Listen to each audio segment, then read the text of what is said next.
42. 8h46, la question du jour, c'est maintenant. Say yes or no, say yes or no, yes or no. Et la question était importante. Le plan de paix pour l'Ukraine, l'Europe est-elle en danger? Point d'interrogation. Et franchement, apparemment, pour vous, la réponse est oui. Vous êtes 67% à penser que oui sur Facebook, 93% à penser que oui sur X, et enfin sur Instagram, 70% à penser que oui. Je pense que la majorité est plus que large. On va voir avec notre invité s'il partage l'avis de nos auditeurs. Lise est ce matin pour nous aider à y voir plus clair dans cette question du jour. On accueille Nicolas Tenzer, spécialiste des questions géostratégiques et auteur d'un livre intitulé Notre guerre, le crime et l'oubli pour une pensée stratégique, ainsi qu'un autre bouquin intitulé Fin de la politique des grandes puissances. Lise, je vous laisse parler de tout cela avec notre invité ce matin. Nicolas Tenzer, bonjour. Bonjour. Merci d'être avec nous ce matin sur Radio Judaïka.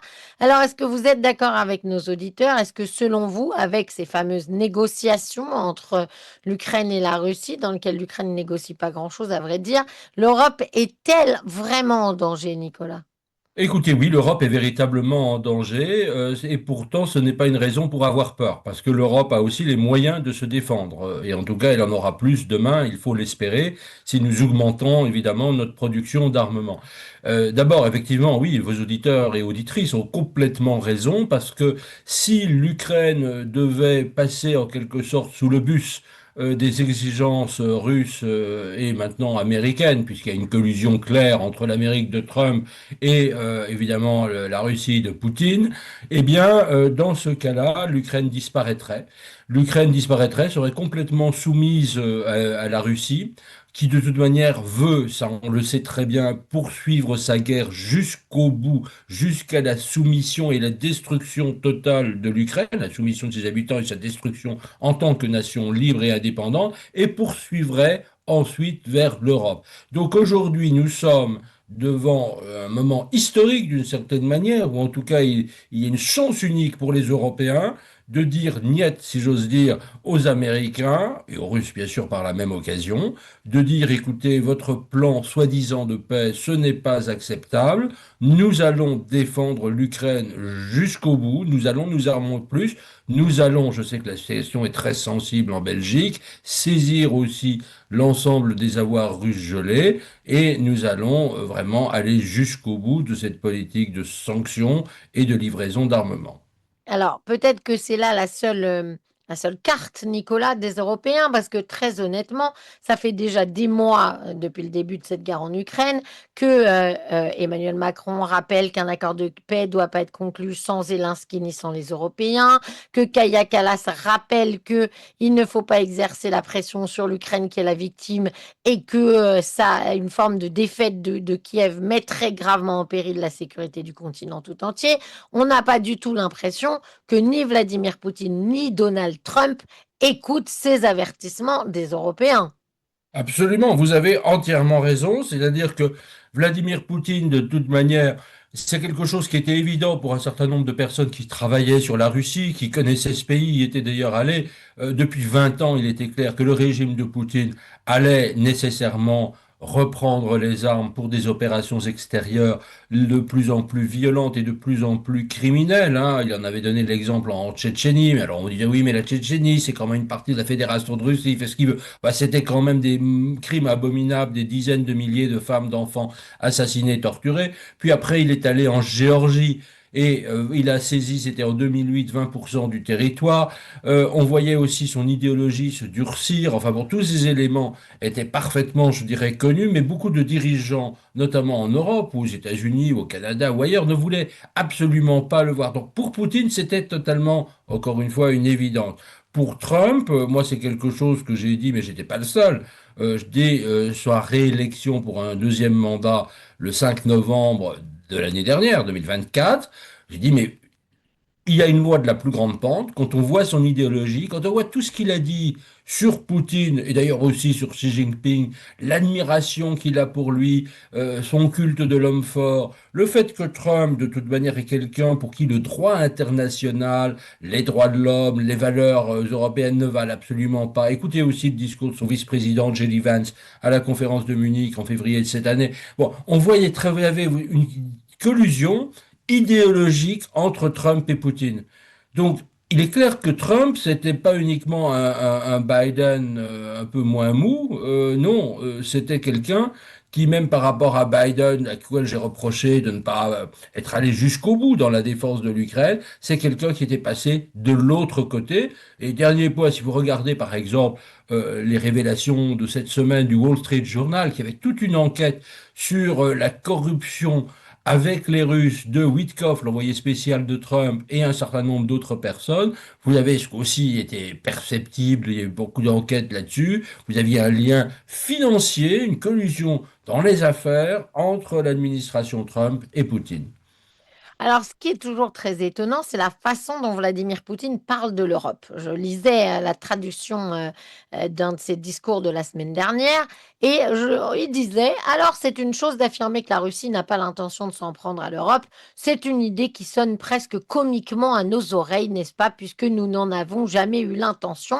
C'en est une autre de l'écrire noir sous blanc, nous le ferons volontiers si c'est cela qu'on attend de nous.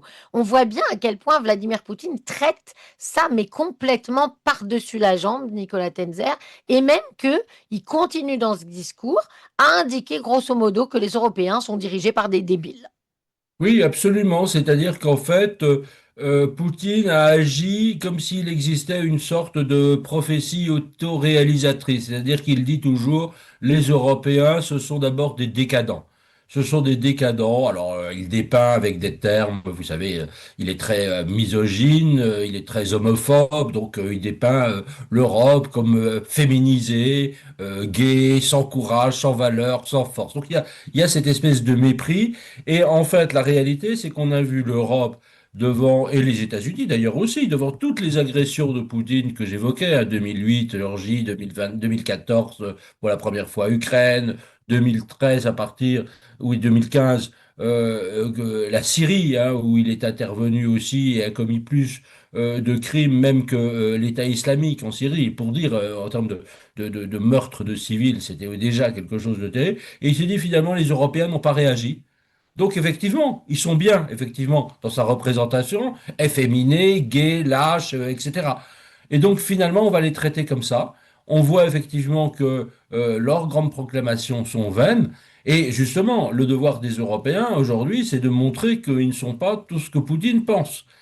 Il est un peu tard, je dois dire. Enfin, il n'est pas trop tard, néanmoins. Mais c'est quand même un peu tard. C'est vrai que si nous étions intervenus déjà en 2008, voire en 2014, eh bien, je pense que les risques auraient été moins grands. Les efforts aussi économiques et financiers pour la défense l'auraient été moins. Plus nous reculons le moment où à un certain moment nous décidons clairement de riposter militairement à Poutine, voilà, plus ce sera difficile de le faire, bien sûr. Alors, le problème, Nicolas Tenzer, et on en a déjà parlé sur cette antenne, et pas seulement avec vous, c'est qu'on n'est pas vraiment prêt non plus à riposter contre Vladimir Poutine. Même si lui, il a une armée vieillissante, l'armée de l'OTAN aujourd'hui et sa coordination et sa préparation face à une vraie guerre contre Vladimir Poutine, elle n'est pas très encourageante tout de même. Alors, je vais vous dire, ça dépend comment on envisage les scénarios d'une prochaine confrontation, qui ne sera pas nécessairement une troisième guerre mondiale, hein. Je veux dire, là aussi, il y a beaucoup de fantasmes là-dessus. S'il s'agit, et c'est ce que nous aurions dû faire en Ukraine dès le 24 février 2022, donc le début de la guerre en grande échelle, de frapper avec nos missiles tirés depuis nos avions ou depuis nos bâtiments militaires ou depuis, je dirais, le sol contre des forces aériennes ou terrestres de Poutine, nous savons le faire. L'Europe, c'est quand même 10 fois le PIB de la Russie. C'est en termes de système et de technologie d'armement beaucoup plus que l'armée russe. On ne le sait pas assez. C'est-à-dire que, voilà, alors, en revanche, ce qui est vrai, c'est que Poutine a beaucoup plus de chars, il a plus de batteries d'artillerie, il a plus de missiles, Il est entré, lui, totalement en économie de guerre, alors que les pays européens ne le sont malheureusement pas. Ça, c'est la réalité. Donc, il y a un effort à faire. Donc, je veux dire, le rapport n'est pas complètement défavorable. Et je parle même pas, évidemment, ici, parce qu'il n'est pas question de l'envisager, d'une guerre nucléaire. Ça, Poutine joue à nous faire peur là-dessus, sans aucun fondement. Mais je dirais, si Poutine se mettait dans la tête d'utiliser les armes nucléaires, nous, Européens, enfin concrètement Français, mais aussi nos amis britanniques, nous avons parfaitement les moyens de vitrifier la Russie aussi de notre côté. Faut pas l'oublier. Ben, c'est plutôt rassurant parce que souvent on entend des experts dire qu'on n'est pas prêt, et particulièrement en ce qui concerne la Belgique. Et c'est que sans l'aide de Donald Trump, qui n'est pas certaine tant que ça, on aurait beaucoup de mal.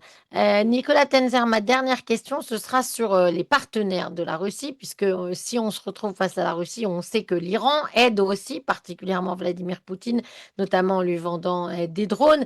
Il y a aussi la Chine derrière. Est-ce que ils ont intérêt à soutenir à ce point militairement Poutine dans sa guerre contre l'Ukraine et éventuellement contre l'Europe?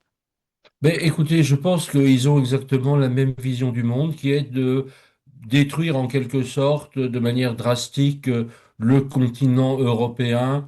Quand je dis détruire, c'est pas nécessairement le vitrifier, là aussi, hein, mais c'est, disons, l'affaiblir de manière considérable pour imposer un autre système de valeurs.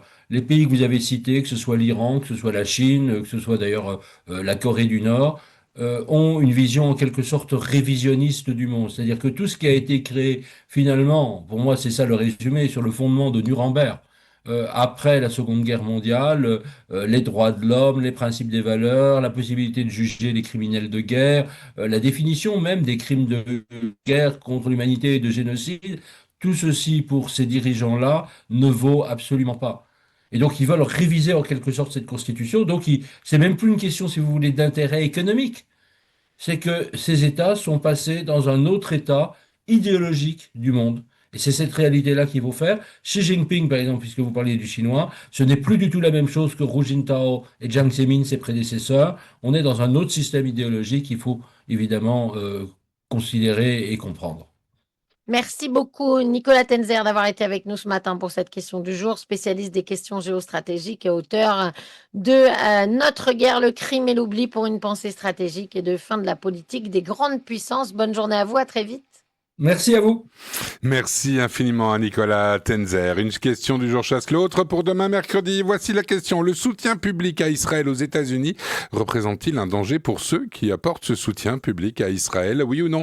Le soutien public à Israël aux États-Unis est-il un danger? D'ici quelques minutes, vous allez sur X, sur Facebook et sur X nous donner, et sur Insta, pardon, nous donner votre avis. On en parle demain matin à 8h45. Il est 8h58. Pub et juste ensuite, on se retrouve pour l'info. Univers du sommeil ferme ses portes à Bruxelles, avenue Louise, et vous accueille bientôt dans un nouveau concept Alternat. Mais d'abord, vous pouvez profiter d'une liquidation totale dans nos magasins Alternat et Bruxelles jusqu'au 31 janvier. Venez vite, nos magasins de Linkebeek et Overace restent ouverts pour vous servir. Toutes les infos sur universdusommeil.be. Après le succès de ses aventures culinaires et la confirmation pour la 2e année consécutive d'un bib gourmand Michelin, Jean Callens vous invite à découvrir ou redécouvrir le restaurant L'épicerie nomade à XL.